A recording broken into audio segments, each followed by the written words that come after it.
Hey everybody, welcome to the CUNDA-CAST podcast, episode 2. I'm here with Richard from Nature's Living Soil, and we're going to talk about what he has going on today and a little bit about just growing in general. So, Hey, hey, how's it going? Thank you. Thank you for inviting me to this. Very excited to talk about all this stuff. yeah, so I've been using your original in my soil. I let that sit for about 2 weeks and noticed beneficial fungi at the top and added some vegetables to it to decompose in the soil. And so far, it's been working really, really well. I haven't had to water with anything except I've used your soil revival for That that is extra awesome. beneficial bacteria and microbes. And I've been adding some brown sugar once in a while to feed the microbes in the soil. And it's been Awesome. working very well. And I think it's going to be ready for the trellis later this week. That is awesome. What base soil did you use? I used the Sohum soil and the Rogue soil I had mixed from last grow.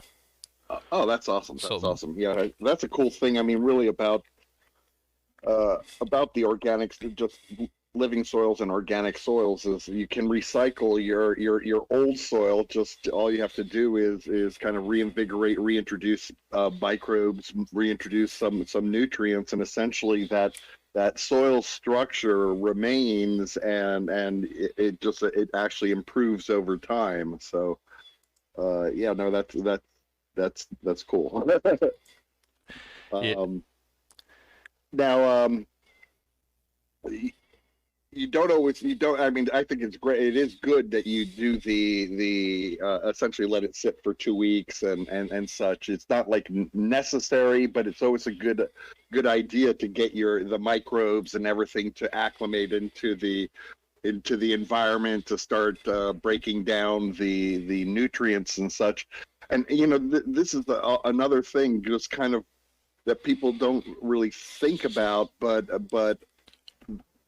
we tend to just like grow and then toss. A lot of people tend to grow and then toss their old soil when there's still plenty of nutrients available, and your bacteria will work on that and essentially keep on feeding the plants many cycles to go. You just have to kind of keep on topping it off.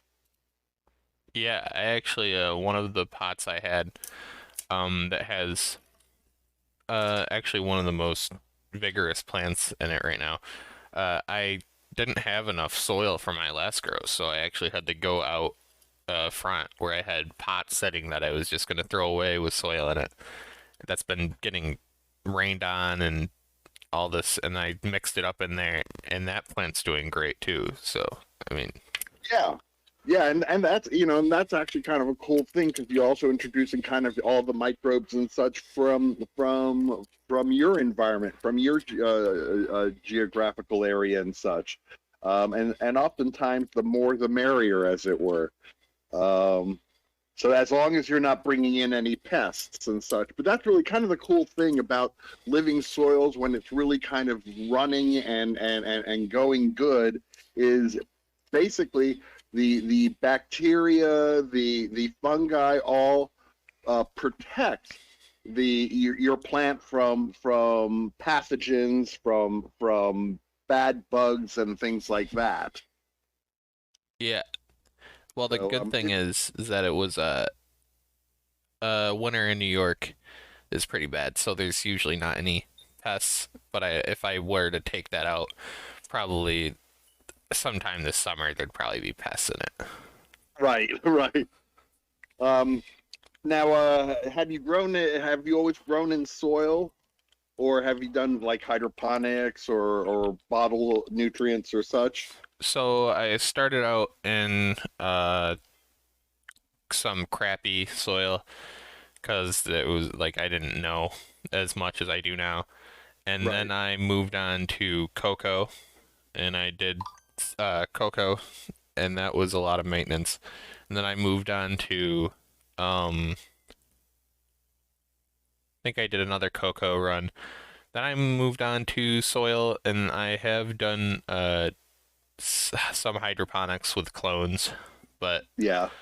I've been yeah, but mainly I think I like living soil the most so far. It honestly, it's really the best of all worlds, as far as ease, the quality of and quantity of product that you get in the end and such. It's just it really is. It's like having by having all those microbes and fungi working for you. Literally, they're working for you. They're doing all the heavy lifting if you let them.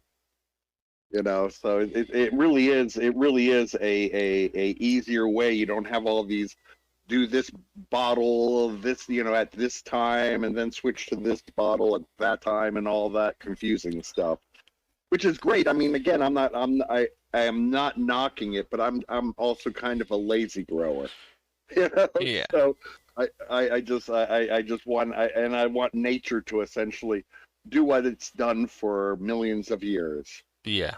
And I've also noticed, as I was talking about this on the first episode, how with the living soil, it's it's way harder. I just don't notice newt burn on the end of the leaves, and with bottled Yeah. nutrients, it's super easy to get it, and it's super hard to cut back enough to where you don't see it anymore. Not with liquids. Yeah, with liquids. Right, exactly, Yeah, exactly. Yeah. No, and that's the thing is, again, with even with the living soils and such, making adjustments is pretty easy. There's kind of a slight lag time, but it really does work. And generally the plants, again, just, I know it sounds silly, but they look happier. They generally just look like a healthier, happier plant. I always make this. I personally love McDonald's. I get a lot of shit from my wife about it, but I have this analogy that if a human being eats at McDonald's every day, they're going to be big, but not necessarily healthy, right? yeah, And that's really kind of the thing about the living soils and some of these nutrients and such. Yes, they'll make big fat plants, but they're not like juicy, healthy plants. yeah, So that was really kind of the impetus of when we started Nature's Living Soil. Was, I mean, literally, it was, I was doing some research and just seeing what people were doing out there. The first time I grew was, oh my gosh, over 40 years ago. And so I really have tried it all. Then I took kind of a break, and then I was going to kind of start again. I was like, what technique am I going to use? And I started, looking, and there was so much out there, so much, so many different techniques, so many such contradictory information and things like this. And I was like, this is crazy. I mean, really, growing is very basic. You go back to nature, back to the soil, back to what I was doing when I was a kid, really. And then I was reading up on the super soil technique and such, and I was like, that's literally, the living soil and the super soil. That's the easy way.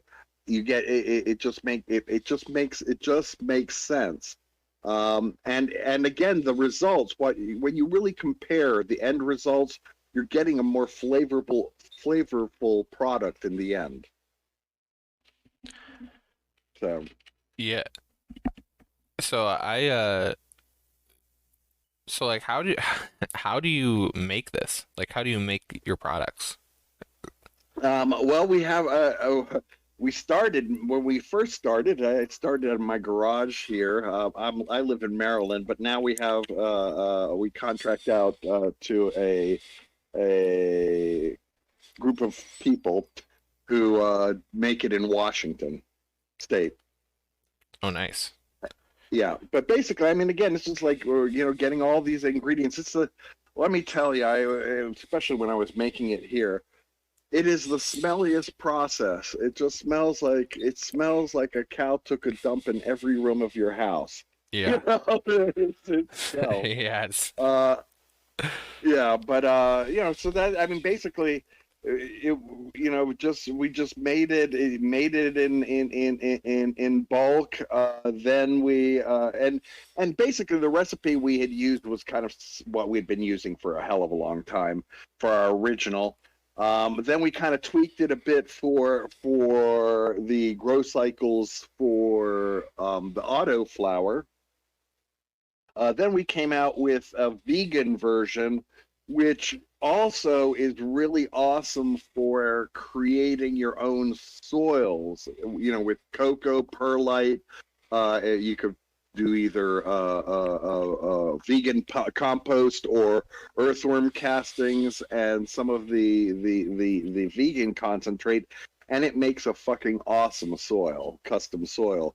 And again, as I was mentioning earlier, that's a soil that you can then kind of recycle and such.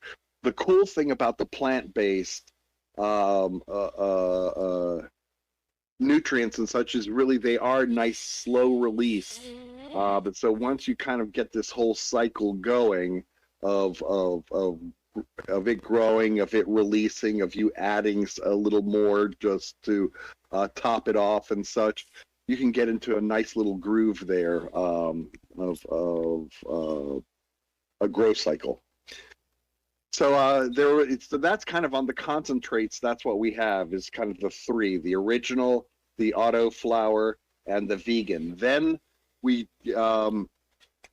came out with our Girl Flower Power. This is again a product that we actually had been using on our own for a while, and basically it has introduces new microbes that break down phosphorus, and it also introduces phosphorus and such into the mix.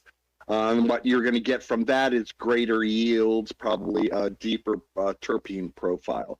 And then last but not least, the last thing we just introduced was our soil revival, which is we call it it's a organic full spectrum probiotic and biostimulant, which is a fancy way to say that it basically contains a whole bunch of bacteria and fungi, enzymes, amino acids, trace minerals, you name it, everything that basically these little things that oftentimes we forget, but the key things really are the bacteria that it introduces, and that's actually another thing really that really differentiates us. All our products, have bacteria in them. It's basically that's what makes the living soil, and that's kind of what makes the magic. And not even though a strain might have the same name, just like anything, you can have weak ones and you can have strong ones. So this is, we really spent years, literally decades, in winnowing out our current strain lineup. We make our bacteria and fungi and such. It's lab grown. So it's not, luck of the draw. I'm going to, take a shovel outside and scoop up some bacteria. It's these are purpose grown and essentially cultured over years for the best strains and the best producing strains. So that's really, in a nutshell, that's our lineup. That's kind of our philosophy. And literally, when it comes down to the soil, except for if you have, as I mentioned, the cocoa and perlite and compost or earthworm castings, with those and our product line, you have everything you need to grow fantastic plants with great flowers, great fruits. Yeah, I was thinking of next time, next grow when I run Nature's Living Soil again, I was going to add worms to the soil and let it sit for a week or two and then basically keep. Oh, my alarm's going off. Give me a sec. No. Um, and basically let those create castings, and also just keep reusing that soil for the next couple of years. That's a fantastic idea. What you want, if you do that, you do want to do it in a container that's, let's say, at least 7 gallons. Yeah, I use totes, like big Uh, storage totes. Perfect. Perfect. That's perfect. Perfect. Yeah. So, and again, the benefit of those, not only is the casting, but they're going to aerate your soil. Yeah, Yeah, that's fantastic idea. Fantastic idea. and I've noticed on the recipe, I'm guessing what probably smells the worst is the blood meal. Mm-hmm. Yeah, Yeah, it definitely is. It's definitely that, and it's literally when the bacteria are breaking that down, it is the smelliest thing ever. yeah. I actually had to take it out of my house and put it in my tent because I hear you. yeah, I I was getting crap for it because it smelled in the house, and I was like, I hear you. Oh my God, my wife used to yell at me all the time. It's, oh, it smells so bad. And even now, I mean, I got used to it, but even now, every once in a while, I'll open a bag and I'll be like, "Oh my God, take that sucker outside." Yeah. so does the vegan one not smell? It doesn't smell as bad. It still has a smell, but I kind of call it green manure. Yeah, But it's certainly not as bad. The original and the autoflower, gosh, no, they're bad. yeah, But again, once you mix it in and such, I mean, it dissipates over a few days. And if you use a super soil method, you don't notice it once it's mixed. yeah. You know. I bought But yeah, I bought a 1 pound bag of your girl flower power, and I'm gonna add that once I see the pistils forming. perfect, perfect. And And that's another thing. And I think we have it on all our bags, but it's like our most common question. So I'll definitely let the audience know and such is when you open up the bags and you see a whole bunch of like what looks like mold, it's not mold, it's fungi, and it's a good sign. It's not that it's gone bad, it's gone good. yeah, and we were actually talking about the some of the silly dumb reviews that you get about on Amazon. It's like Yeah. it all the bad reviews are basically like, "Oh, I found mold in it," and it's like, mm, it's just so I know. dumb. It's like, I know. And and we literally put it on the bag. yeah, We put it all over put it on the website. We put it actually even on the confirmation thing, but again, and I yeah. understand that, but what really gets to me is when they start screaming at me right off the bat. You know? Oh, they call you and they, Oh yeah, oh oh yeah. God. I'm like, dude, it's a living soil. You know? And the people that are getting it probably don't even get anything about living soil. And it's weird. No, What do they look up? Do they be like, I want to be organic, so I'm gonna look up I think it's organic. I think it's kind of that they see it on like the Instagram, they see other people using it and such, and then they think of it really as a fertilizer instead of kind of what it is, which is more than a fertilizer. It's really about the microbes and all that, but they don't think of that.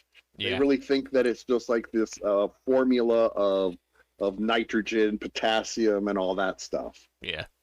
Well, And I showed the mold in my pictures, so the mold that's in my pictures, so it. Again, when I see that stuff, I'm like, yeah, you know?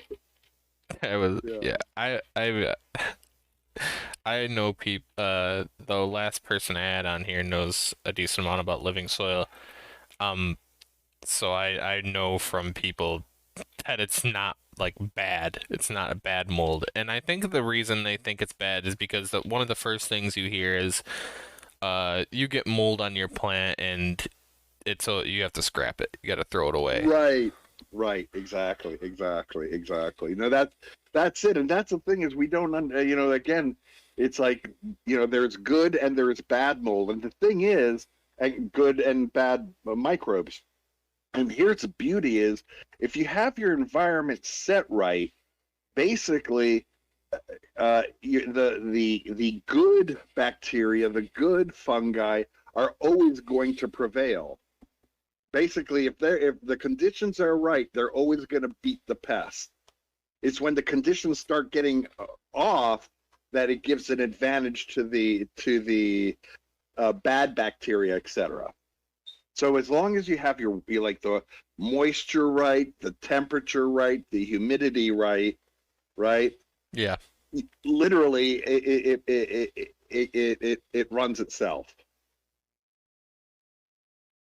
Yeah, I actually have Inkbird who sent me controllers, and that's made everything so much easier. I just check it on my app, and it's Yeah, yeah. yeah. So my environment's always right. Well, that's it. And so if your environment's always right, you're essentially your workers are always going to be happy. If your workers are happy, they're going to be treating your plant well, and Yeah, that's it. It's really about this is it. It's about feeding the soil, feeding the bacteria, feeding the fungi, and letting them feed the plant and take care of the plant. yeah, And that's really what it's about. And as you were, I know we went off on a tangent, but that's really a lot of the people who are purchasing this, who are growing living soil, are not really thinking in those terms, right? yeah, They're and then again, one of the things I'm going to go off on another tangent, but we have a tendency to overfeed our plants because we think, well, we want a big plant. So if I want a yeah. big plant, I have to put a lot of stuff in the soil, right? Because Hmm. else is it going to get big, right? But what we don't think about is the plants are carbon-based life forms. They're getting the majority of their bulk actually from the air, from Yeah, the carbon dioxide in the air. Um, so we gotta get away from trying to overfeed our plant, overwater our plant, over everything our plant. It will do well almost if it's a little under in everything than a little over, yeah. if that makes any sense. I feel like a Um, lot um of your yield comes from your technique more than how much you're feeding it anyways. Absolutely. That's 1,000% correct. You are absolutely right. And that's why, again, it's really about getting all of these important aspects, the temperature, the humidity, the light, all these things. If you get all these things within the correct zone, you're always going to have a good yield. And this is why, again, what I love about organic soil and such is because there are so many factors. It's like I always like making it fewer. The less things I have to worry about, the better it is. The easier it is. The more forgiving. Like living soil is extremely forgiving as far as like pH or things like this. Now, where living soil kind of, and soils in general, might be a little more difficult is when you do have a problem. There's a lag time to sometimes to get it fixed. So if you did for some reason put in too many nutrients, you are going to have to flush it. It is going to take it's going to take a bit for it to adjust again. I know I went off in a tangent again. I have a tendency to do That's fine. This is a platform for the guests to talk about what they have going on, so this is perfect. that. Well, cool, cool. Um, Um, Go ahead. Actually, I kind of, I don't think I really had anything to say. Okay, cool. So you could say, Um, yeah. well, I'm trying to think here. Mm, we're really kind of just trying to think. What do people kind of often we kind of covered? Oftentimes the issues or whatever the smell when they first open it, seeing. Oh, I am maybe like what soil can you add this to? Ah. absolutely fantastic question. So basically, you can add this to any organic soil, So like right? So, so I'm like sorry. even like soil. So like if you go to like your local, let's say greenhouse, maybe like local greenhouse, Absolutely. and you get like just a bag of generic organic soil, you can just mix it in there with perlite and nature's living soil, and it should work. Absolutely, absolutely. In fact, I mean, like I was mentioning before, what you can do is you could go and get go to your Home Depot or your garden center or such, get a cocoa brick, get some compost or earthworm casting, get some perlite, and mix this stuff in, and you have your own. You make your own base soil, and you can essentially make it the strength that you want. You can make it like Happy Frog, which is mild and light, or Coco Loco, which is even lighter, or you could go the other extreme and be having something like Coast of Maine Stonington blend, which is a very powerful nutrient laden potting soil. So, and of course, all of the ones I just mentioned are great. I'm a fan, or I personally actually haven't tried it, but from what everybody's been saying, the Stonington blend is a really good pairing with the Nature's Living soil, ocean forest as well for the photo periods and the plants that can deal with a stronger soil. Happy Frog. Everybody. I mean, I think that's what people end up using the most, and it does well. But yeah, all the major. I can't think of a major brand that doesn't do well with it. Yeah. Um, and I'll say, this pops into my head, but we sometimes will get people who kind of complain because they'll say that they found bugs and they're calling us and saying we found bugs in our plant. And I'm like, I always ask them, did you open the bag and see these bugs? And not once has anybody said yes. Because for us, for the Nature's Living soil, we actually, when we make this stuff, the whole process, we make it indoors. It's actually in a very controlled environment, Yeah. and we heat. Part of the whole process is a cooking process where temperatures exceed 140 degrees in these bins of the concentrate, and I wonder that will kill. Huh? I wonder if you added like a diatomaceous earth to it, they can't really complain about the bugs anymore because wouldn't that just kill up? Right. Yeah. Well, we do that. We literally we do that. We also have I can't Bacillus or I can't remember the bacteria's name, but it's a bacteria that basically goes after the larvae.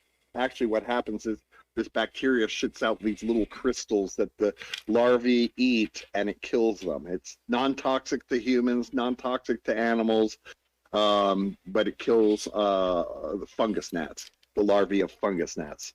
And then again, as I was mentioning, we're at a temperature of 140 degrees, in excess of 140 degrees for days on end. It kills all the larvae before the stuff even gets cold. While it's still warm, we bag it, and those little seals on it. It's a one-way valve, just Yeah. so that it just expels gas. So there is pretty much no way that insects or whatever are in that bag when we ship it out. Yeah. However, when soil is sold and made, it's usually made outdoors or a semi-outdoor area. If you look Yeah. at any soil bag, they punch holes in it. Yep. It's often stored outside, so that's your likely source of any gnats or insect infestation. Yeah, and I've noticed a lot I of these markets and stuff who are selling the soil leave it out so it's getting rained on all year. Uh Right. and bugs are getting into it and all this. And honestly, if you're getting soil from there, I recommend dumping it in a container, adding a large scoop of diatomaceous earth, mixing that Yep. up, and leaving it for 2 weeks because it won't take care of them immediately. But Exactly. No, you're absolutely but that's exactly it. Or and the reason I was even mentioning this is like that's why I like and I have for years made my own. Again I get the cocoa, I'll get I like earthworms castings and I'll go through that by hand and just make sure that there's nothing in it. Yeah. I think I love your idea. I just toss it, uh, toss in, and I can't pronounce it, so I'm not going to even try. Diatomaceous Whatever. earth. Thank you very much. And and oh, I forgot what I was talking about. You make your own Oh yeah, yep. my own soil. So Yep. yeah, so it's literally so that you kind of when you make your own soil, you go through it all and you kind of get a feel for what's in it. Yeah. So you're going to lessen the likelihood of contamination. So Here it's a cool little thing. This is just like a sidebar, but if anybody ever is suffering from a problem with root rot, yep. a perfect little solution would be is doing a hydrogen peroxide solution, which basically, and you flush it with this hydrogen peroxide solution, it is going to kill all the bacteria, all the fungus, all the rot, anything that's creating the rot. And then the hydrogen peroxide quickly will become water, yeah. and it turns into water. Then you do another flush with the soil revival, which is like has tons, high concentrations of bacteria and fungi, and all's good again. So if somebody's using salt and they want to reuse their soil and make it into a living soil, with the nature's living soil, how would they go about that? Mm. If they were using salt, then you're going to have to flush it, Okay. and you're Yep. going to want to flush it thoroughly. And then you introduce either nature's living soil or you could do soil revival or stuff like that. So could they put the soil in a bucket and let it soak in water, let it drain out, let it soak in water again, and then let it drain out and then let it dry out? Correct. Yes. Okay. Yeah. You just basically want it. You let you drain it in water. Let the water pick up all the salts and all that shit, and you're good to go. So what is your soil recipe then?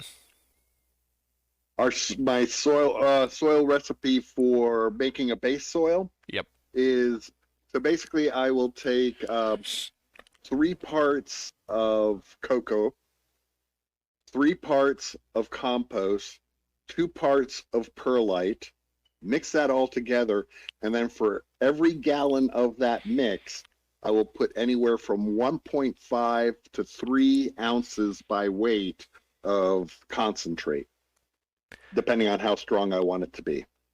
So if I want it to be something more like a Coco Loco or Happy Frog, I'll be at the 1.5 ounces, 2 ounces. If I want to be more at the Stonington ocean forest level, I would probably be then putting about 3 ounces, 2.5 ounces, 3 ounces per gallon of the mix. So what compost do you use? Um, I basically will use like a compost that's available here at Home Depot. It's a vegan compost. And does this turn? Or it's not vegan. It actually just doesn't have manure in it. Oh, okay, yep. Yeah. So does this turn out like does the cocoa make it like to the point where it's as high maintenance as just running cocoa, or is it No. literally just like a Yeah, no, soil? because you're mixing it with the compost or earthworm castings and such, it's going to give it more of a soil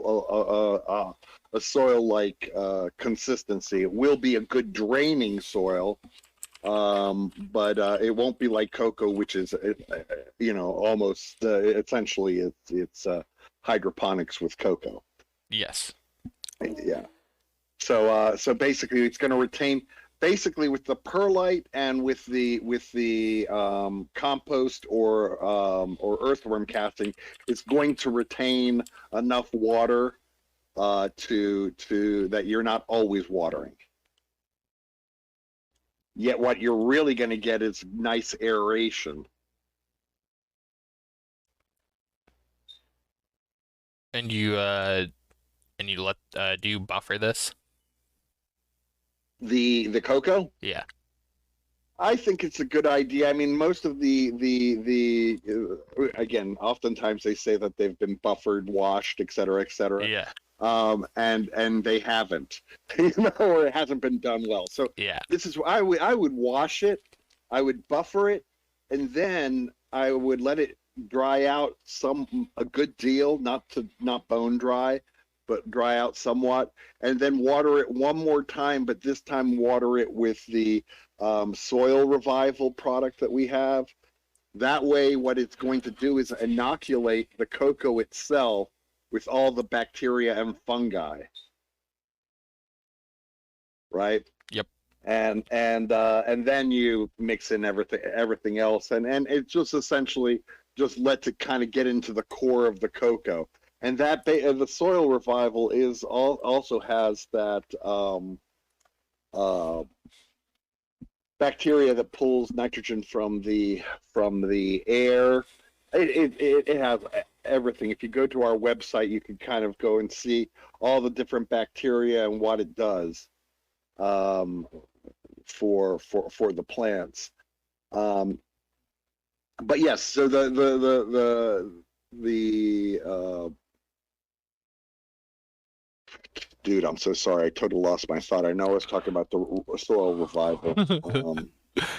Uh, was it? Oh, the buffering. I think that's what it was. Buffering, Yep. yes, exactly. So basically, that's putting the soil revival in the cocoa and letting it absorb essentially all the microbes and the fungi and everything like that, so that it literally will be in every part of the mix once you do mix it all together. Yeah. So yeah, that's it. So yeah, buffering it. I definitely suggest buffering it, because again, that really is one of the number one things you're going to get if you're having issues. The number one issue tends to be CalMag deficiency or toxicity. Yeah. And I've only I think it was just the plant and how it looks. I thought I may have had it, and I don't think it really was. Yeah.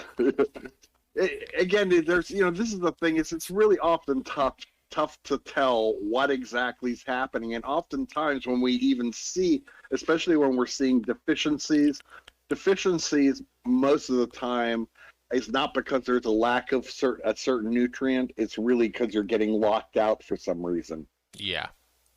you know so sorry, my cat's making all sorts of sounds. um she's angry at the dog.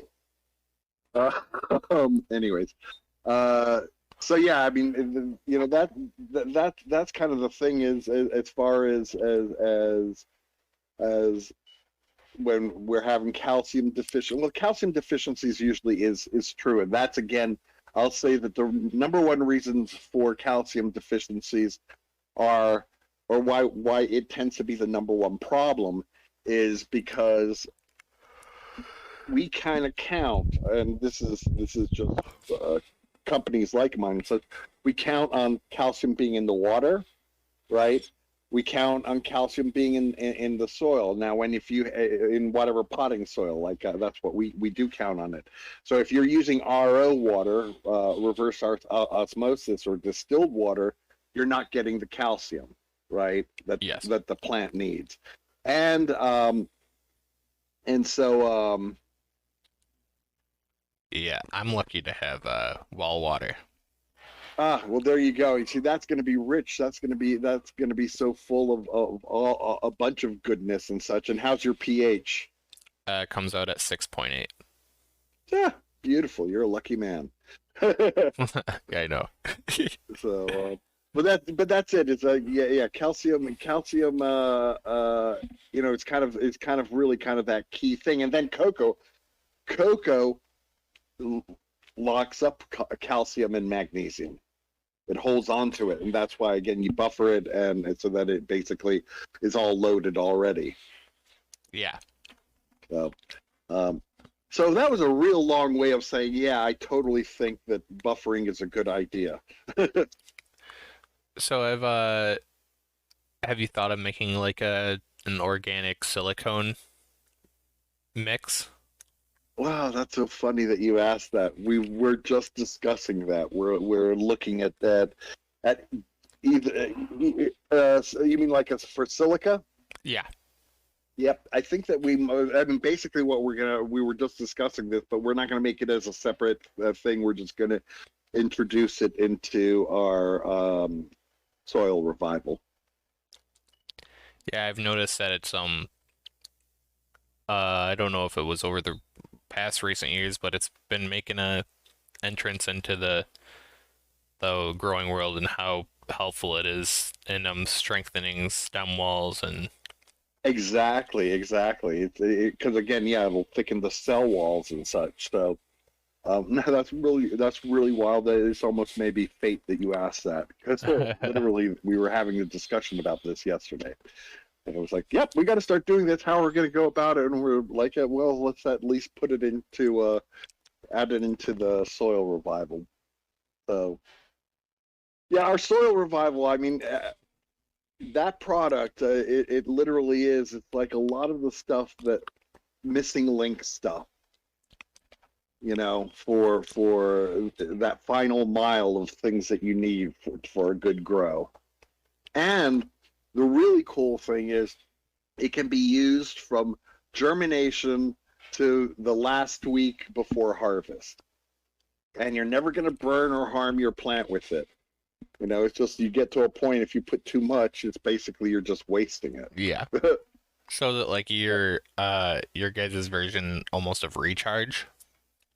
It is. In fact, basically, and we're not like wanting to go like head to head with them, but if you really look at it, it has all the same. It has everything that recharge has. We're different on the amount of kelp and such, but it has all the same. The key of recharge is really the bacteria that it has. Yeah. And we have all of that at the same quantities, if not more, and then a whole bunch more bacteria and fungi. So yeah, the answer is yes, but we're not marketing. We're not trying to go head to head with them Yeah. insofar as trying to push it that way. Yeah, I mean, a lot of companies have their own version, I feel like, and I don't think they're Right. yeah. Um Yeah. s- what was I gonna say? I forgot. You know what? It's funny, and if any you or anyone in your audience ever wants to take this idea, they can. But I'm working on it right now because a bunch of friends of mine, we were just like, we're gonna make an app. It's called What Was I Saying? And it basically just records the past 30 seconds of any time. And anytime it hears you go and say, "What was I saying?" it'll essentially play it back for you. It's made for stoners. Yeah, I was trying to. I feel like maybe because so many different questions are in my head, jumbling around, Yeah. that I kind of lost that one. Um, so okay, so what is there a soil you'd recommend from like Lowe's or Home Depot that's organic that you can mix with Nature's Living Soil for people who don't necessarily have a hydroponics store near them? Right. Um, Doctor, if I'm just pulling it from remembering from way back, Dr. Earth, I believe, is available at both Lowe's and Home Depot? and and Home Depot. Exactly. It's a decent one, but literally, anything that's organic, that's kind of a national known brand, you're going to be good. From your garden store, anything that they're selling is good. going to be good that they may be making their generic versions. Um, Really, all most anything's going to be good because when you're adding the nature's living soil, essentially you're adding all really the stuff that you need. The soil becomes more of a vehicle. So really, that a structure Yeah. that holds the nutrients that we're giving with nature's living soil and all the bacteria and such. What ab- So so what yeah, about this so I didn't find it on their I see all their fertilizer and stuff. But what about this earth science soil? earth science soil.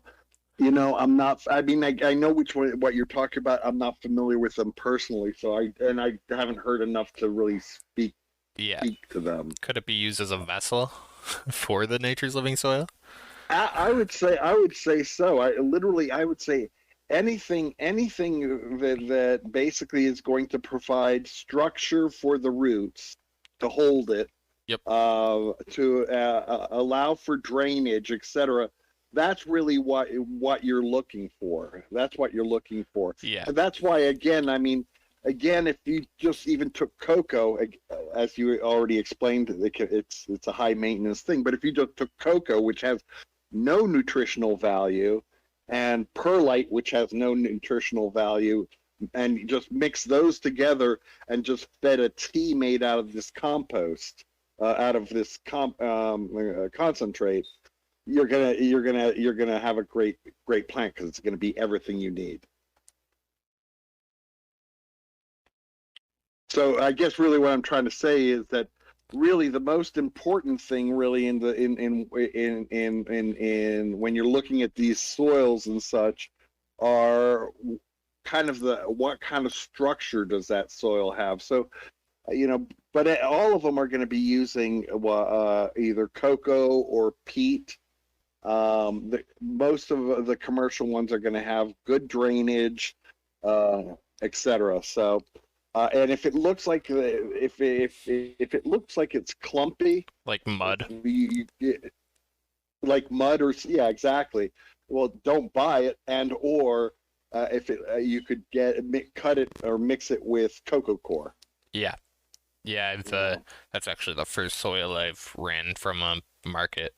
It was like mud almost. yeah, yeah, and that's you see that's really kind of the concern. And then the problem is you can have a quality soil, and it could have been the bag that was at the bottom of the pallet that was sitting in the puddle, and all that Yeah. for all winter long, and so it's shit. So it's really you have to kind of look at what you're buying, and that's why again in the end I always prefer making my own. Yeah. you know and it's cheaper, literally it's cheaper, and it's going to be every single bit as good as what you're buying out in on Amazon or at Home Depot or anywhere. So, and it's really simple. I mean, again, it's uh, 3 parts compost or earthworm castings, 2 parts perlite, 3 parts cocoa core, and mix in the concentrate for nutrients and microbes. So how many? Okay, so basically, like if I wanted to make 15 gallons of soil, you said 3 parts cocoa or Yeah, compost. so Okay, it's 3 parts cocoa and 3 part compost, so and then 2 parts perlite. I do so how many gallons of cocoa would I do? Well, let's do it this way. So basically, if you did 3 gallons of cocoa, 3 gallons of compost, and 2 gallons of perlite, which would give you 8 gallons, right? Yep. So times two. Okay. Yeah, I was trying to figure out like a math equation in my head. And I was taking it a little bit too off simple there. Yeah, I got it. Yeah. I do the same thing all the time. But yeah, I mean, it's really, really, really simple. And then you just take that, and for every gallon of that mix, you add the concentrate to desired strength. So what's the difference between the photo period concentrate and the autoflower? Is it just the strength in them? It's actually the proportions, the proportions. They have basically the same ingredients.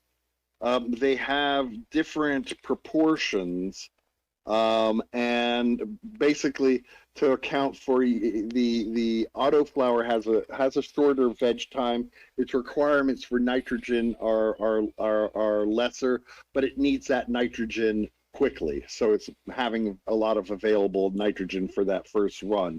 Versus, let's say, the photo period, which it'll have more nitrogen. It also has that bacteria, which the autoflower doesn't. That bacteria that pulls nitrogen from the air, because again, it can have a longer uh, veg cycle.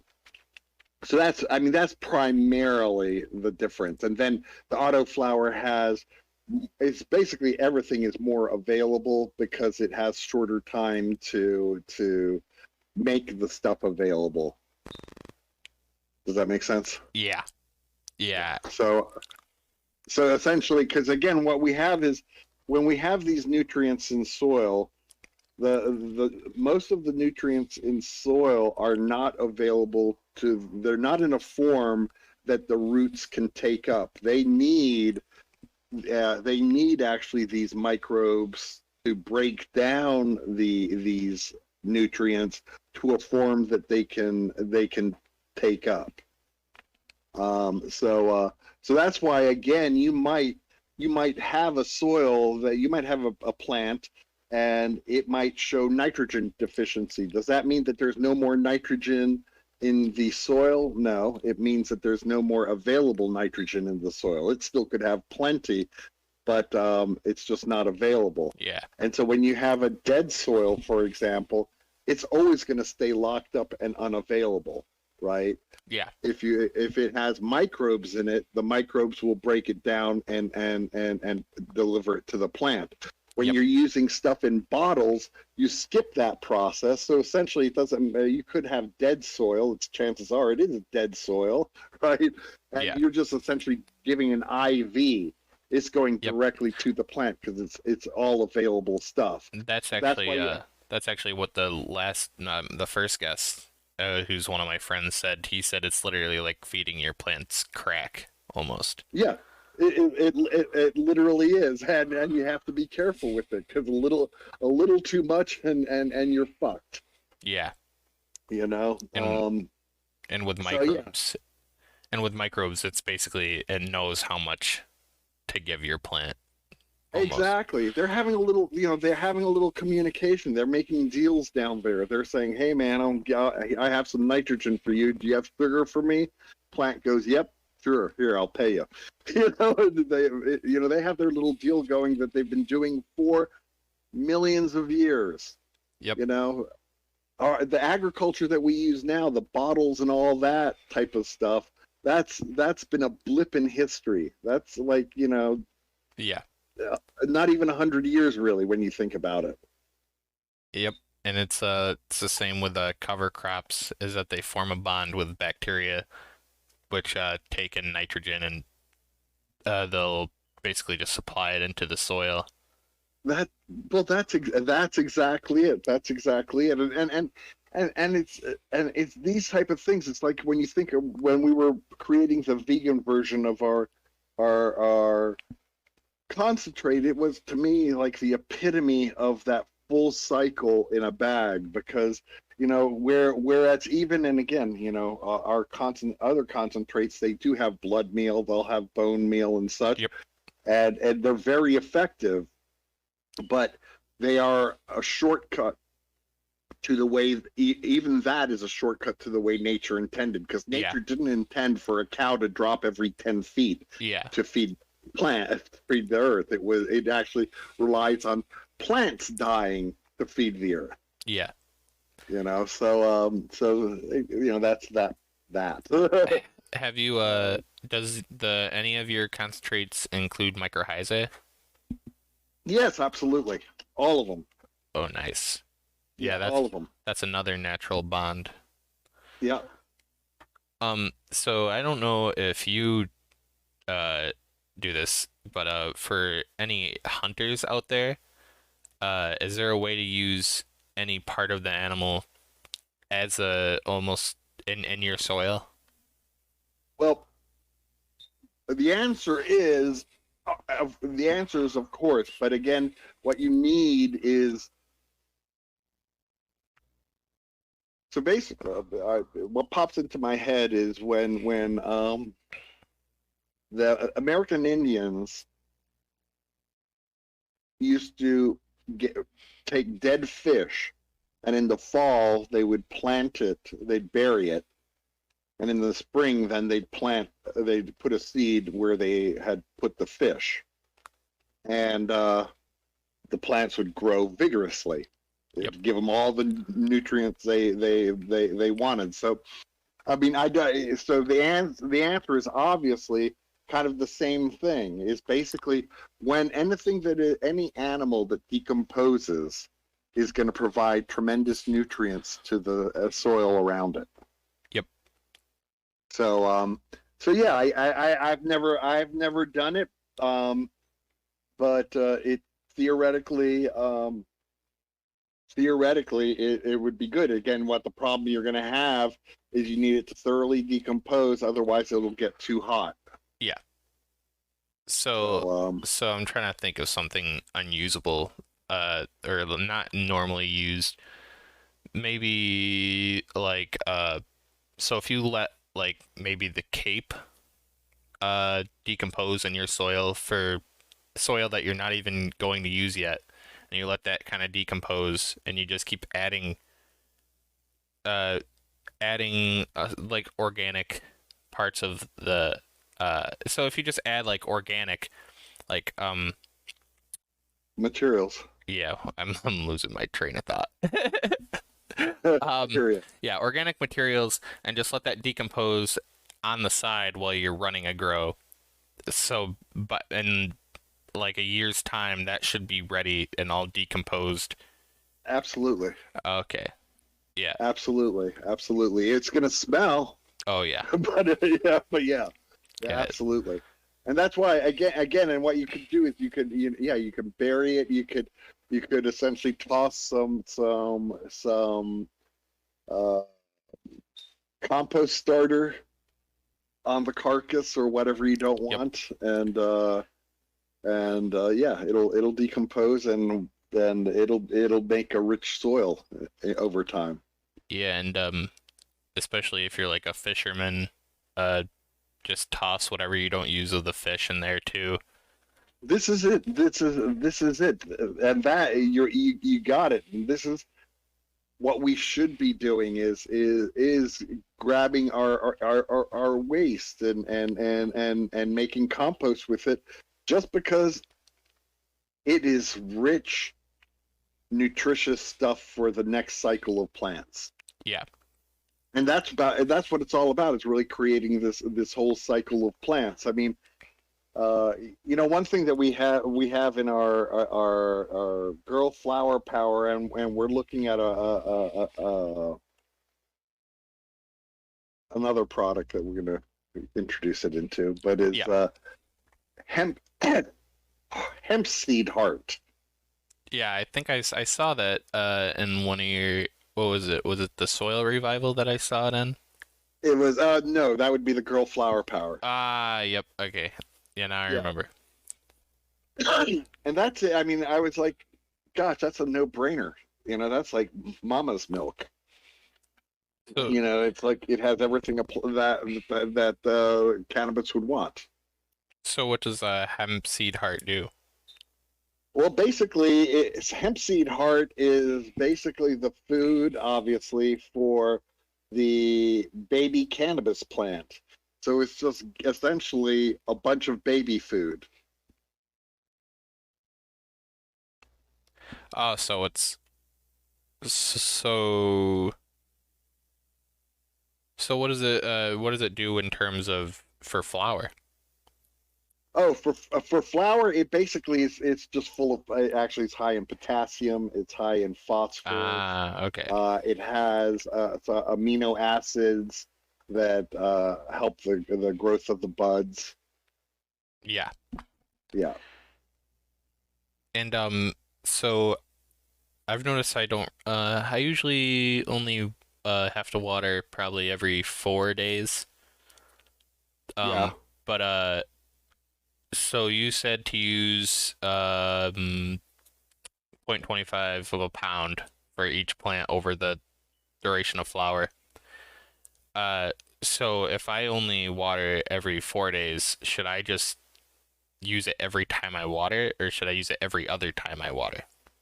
Every other time I water Okay. or you water. Yeah, because basically, and essentially, it's always nice to keep a fresh waters only watering between any feeding. So what happens if I alternate it? I do uh, water with soil revival, and then the next week I water with girl flower power, and then the next week I water with soil revival again, and I just alternate You, them. that would be perfect. Absolutely perfect. And how often should I add, since I don't have molasses, I use brown sugar. Yeah. How often do I add that not every other week, but every like 2 weeks almost? Yeah, every 2 weeks is fine. And so And again, you know what? Honestly, with when you're if you're going to be using the soil revival, you probably don't even have to really do the molasses, or you don't have to do it yeah. that often. Okay. Um, have you guys thought of making a molasses blend to sell? Um, we have thought about it. Basically, I think that as far as I don't think we're going to pursue that when you think because basically the soil revival has it actually has just the right amount of sugars and everything in it. Yep. So it really is kind of it would be almost redundant. I Yeah. know that everybody thinks about and that's basically I mean what the soil revival has is I mean its vehicle is coconut powder. Yeah. Um, so it's high. It's got carbohydrates, sugars. It has natural growth hormones and shit like that. So basically, it's giving you the carbs that molasses would, plus a bunch more, and that's just the coconut powder in and of itself, not all the fancy stuff, other stuff we put in it. Yeah. So. So But what plants have you been running lately? Um, I have not this season. I am going to start again in. I moved back to Maryland. In Maryland, we're not allowed to grow till July. I mean, I'm sorry, July. Yeah. Uh, but I the last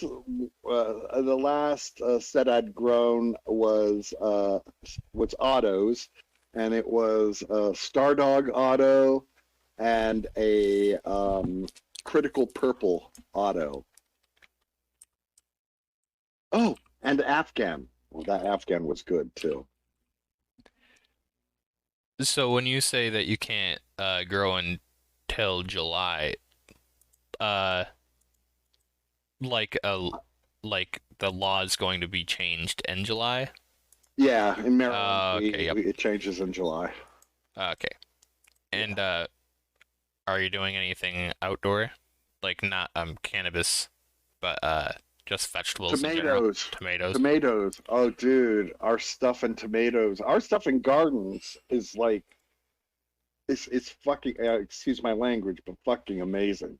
If you know if you wanna show up your neighbors, put our shit on your tomatoes, and they're gonna hate themselves. You know? Yeah. And Uh, for outdoors here in New York, it's starting to get better, uh, temperature wise. It's usually after Memorial Day, I think they say it's safe to yeah, start growing because that's usually you don't see last frost. That's like when the last frost usually is. frost. Yeah. Yep, that's what my wife says. Which does kind of suck because you can't start as early as other states, like who can start in where it says like Yeah, start in March and stuff. but But couldn't you use like a little hoop house type thing? yeah, like a greenhouse. I have a Yeah, greenhouse. Um, yeah. or I could have started it indoors, but I wanted to maximize my space in my tent, so Oh, I hear you. I hear you. which if you may notice in my images, you can see two plants in the middle that are kind of wilting, which I have Yeah. to move out of there because they're getting root bound. And I was just kind of waiting until the temperature gets better. So maybe I'll transplant them outside, put the greenhouse up. But so you said you ran Stardog Auto, Yep. and that is that the 420 Fast Buds? Yep. Yep. That's exactly it. Yeah. Very good stuff. I have lemon pie, I think, from them. Their auto. Oh, very cool. Very cool.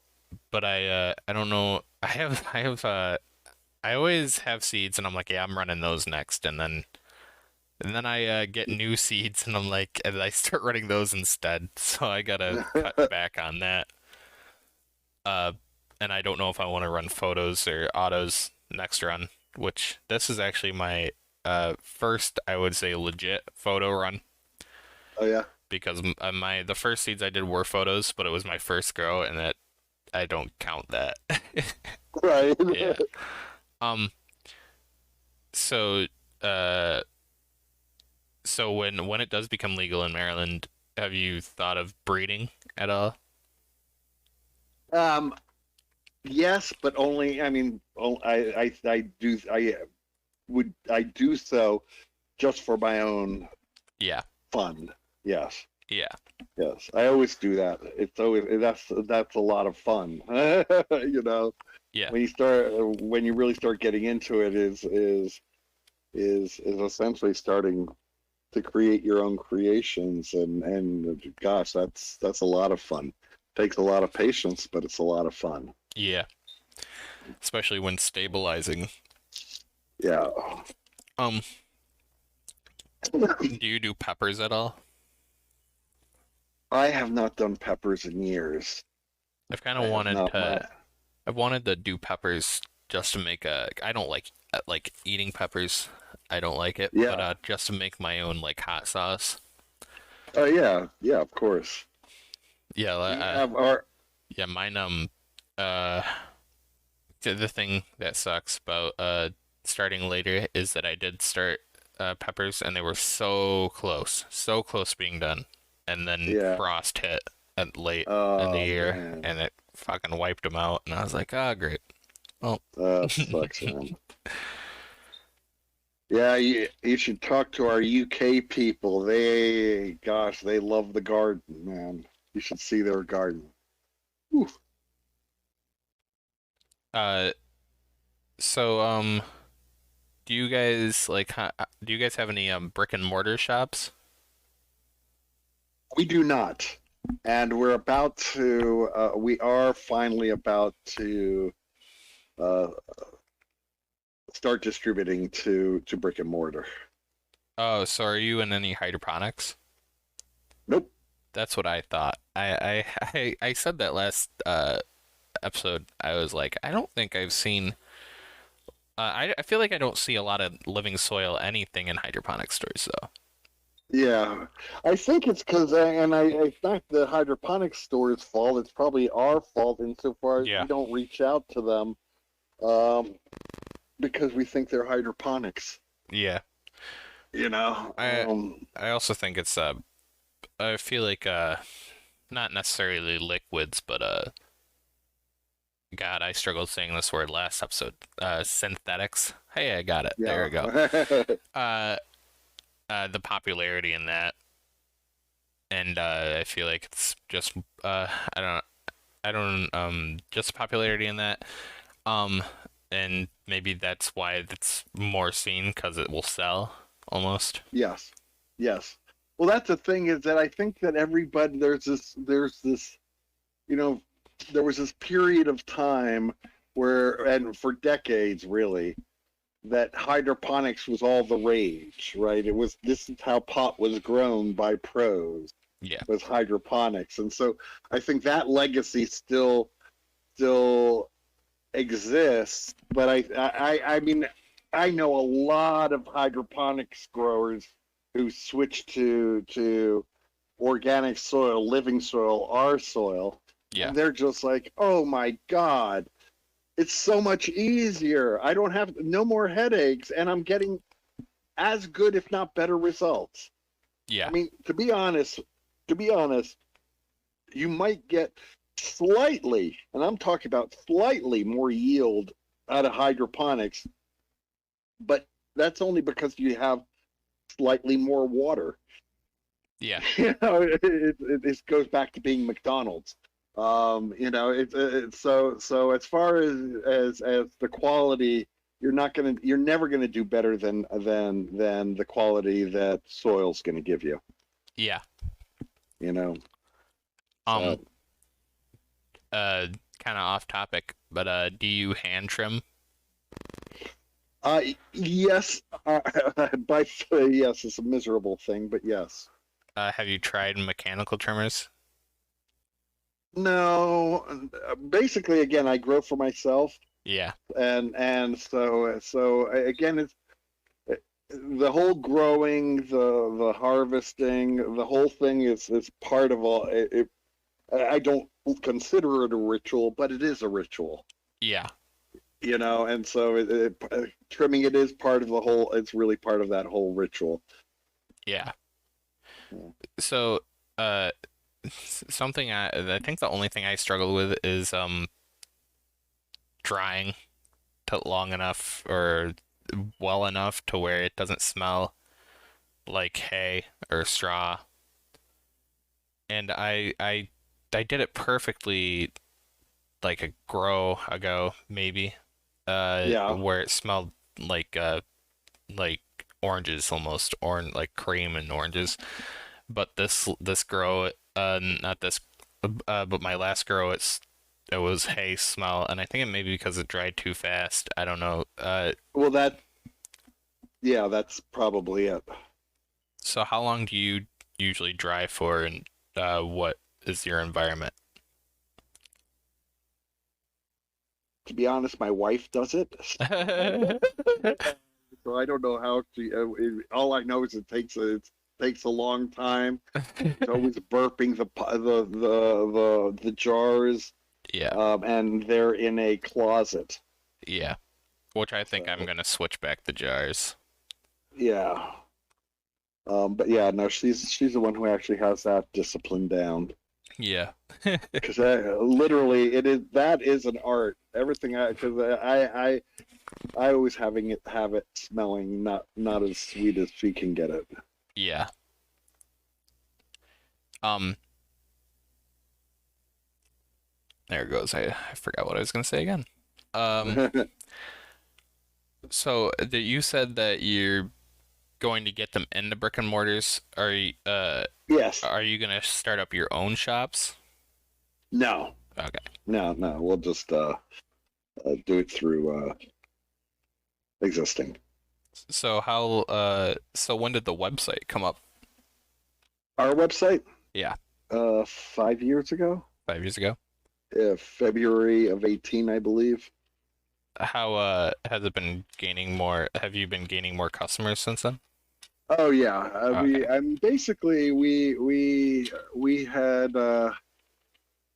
especially through COVID, we grew tremendously. We're probably as far as with the kind of the concentrates in our area, niche of the market.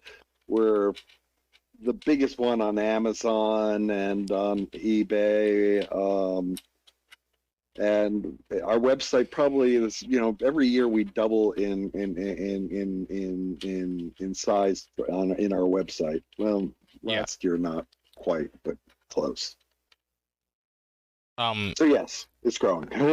have you ever thought of collabing with a soil company to make bag like or pre-mixed bag soils? Yes, but it just the price points never really worked. Yeah. And that Yeah. sucks because it's so much easier to ship the concentrate than it is to ship a whole big bag of soil. Yes, well, we were the first company to be doing the living soil concentrates.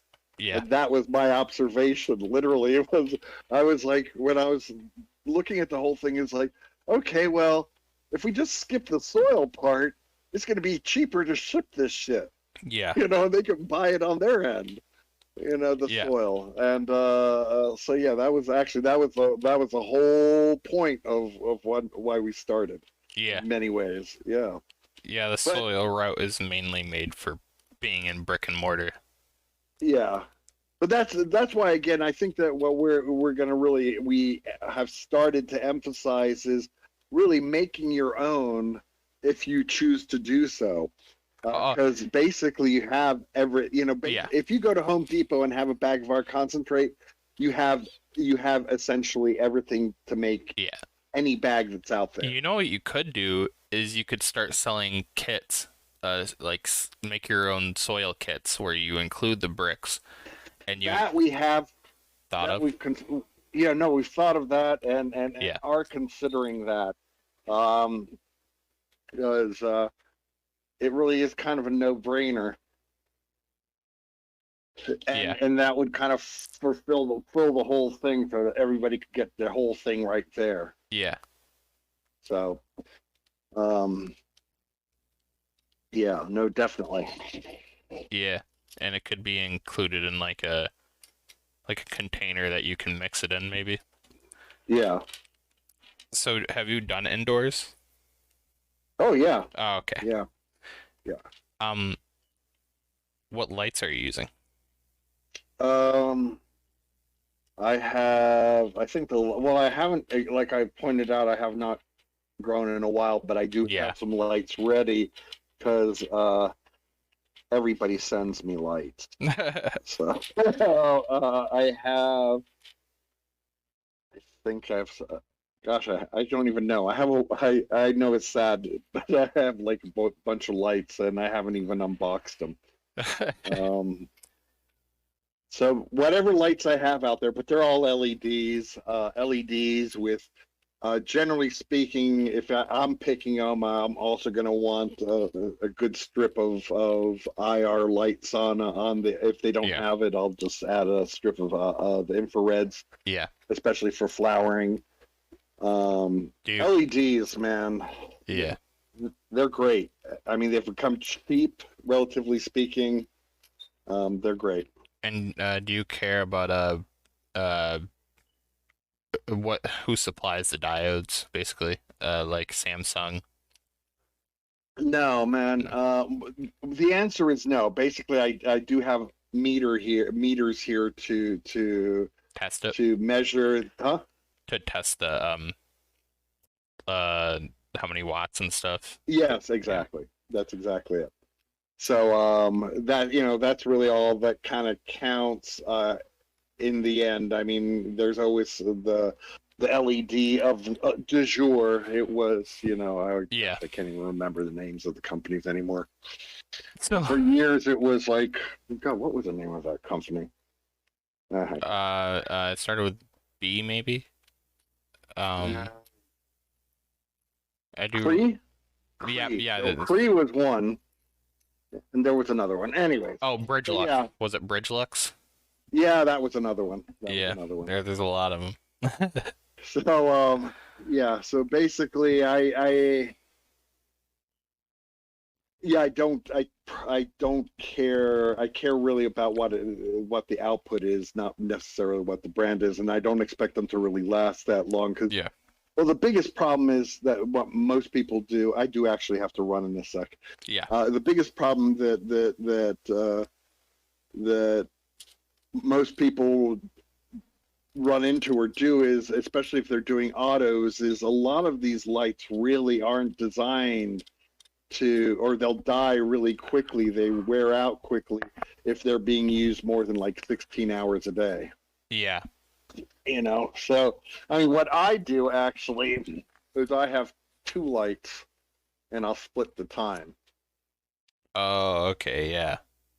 and they'll last a lot longer.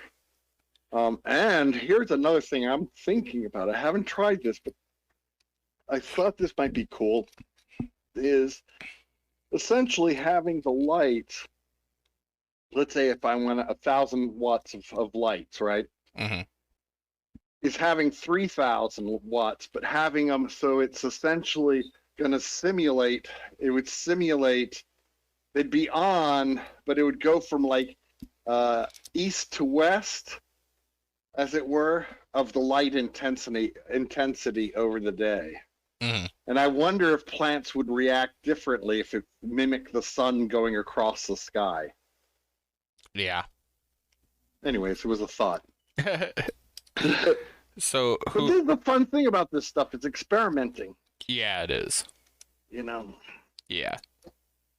So, you said you people are just sending you lights? Yes, the companies send me lights. Yeah, they send me all types of stuff. Yeah. Yeah, I've been trying to get a light sponsor for a long time, and they don't wanna they don't wanna Yeah, really. you Yeah. have to read. Well, doing what you're doing right now is really going to help. That's what they're looking for. So as you start building really kind of your community and your following and your network, Yeah. so they'll be sending you all sorts of shit. Yeah. Which Instagram, I think I've seen 5 posts, and I guess they're not showing my page to new people anymore. Uh, Uh, yeah, so I've just put in a appeal thing yesterday to hopefully get uh, them to stop. oh, are they shadow banning you or Uh, actually banning you? it says I think they're shadow banning me. It says Okay, your account can't be shown to non-followers. And I right. look It's at the because of the content. cannabis content. Yep, I look at it, and 2 posts are from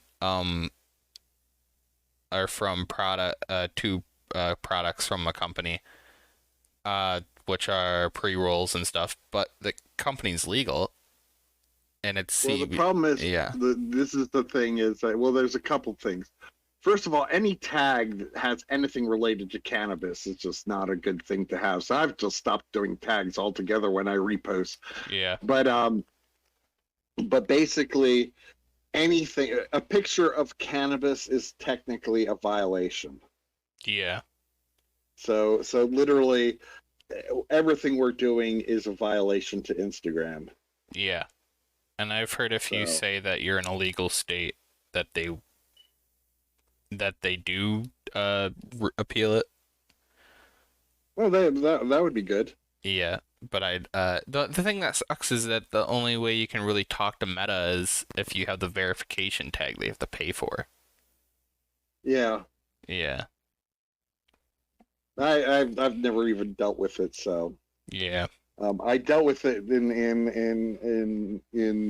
I was once upon a time was a glamour photographer, and so I used to deal with it then, Yeah. but uh, but I haven't dealt with it with this stuff. Yeah. And so do they when you repost people's pictures they haven't said anything about them? Oh yeah, no, they do. That's where I get that's when I get warnings and such, and that's when I started, and I'm basically shadow banned. Yeah, that's Uh, but dumb.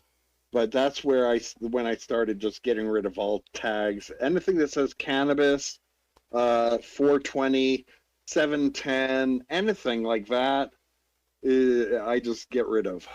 Yeah, which sucks because that's when people follow those tags, that's how they see your stuff sometimes, and Instagram's just, yeah, it's dumb. Yeah, yeah. Yeah, but again, what I put on my stuff is like I say, this is a repost. I essentially I remove some of the content and tags, go to this page to see the full thing. Yeah, Um, and you know what? Something is better than nothing. yeah, And so we have to play in the playgrounds that we're given. yep, So yep. that's the way it goes. Well, I think that's a good place to end off. Cool, man. Um, Well, I appreciate the opportunity. yeah, thank you for it was a really good talk. Thank you for joining in today. Oh, it was really my pleasure. I'd love to do it again sometime. Oh yeah, for sure. I'll have you on the podcast again at Awesome. some point. Um, Okay. yeah, well, it's well, the podcast just started out, but so hopefully it grows into something. I'm sure it will. Just listen. The key to everything is tenacity.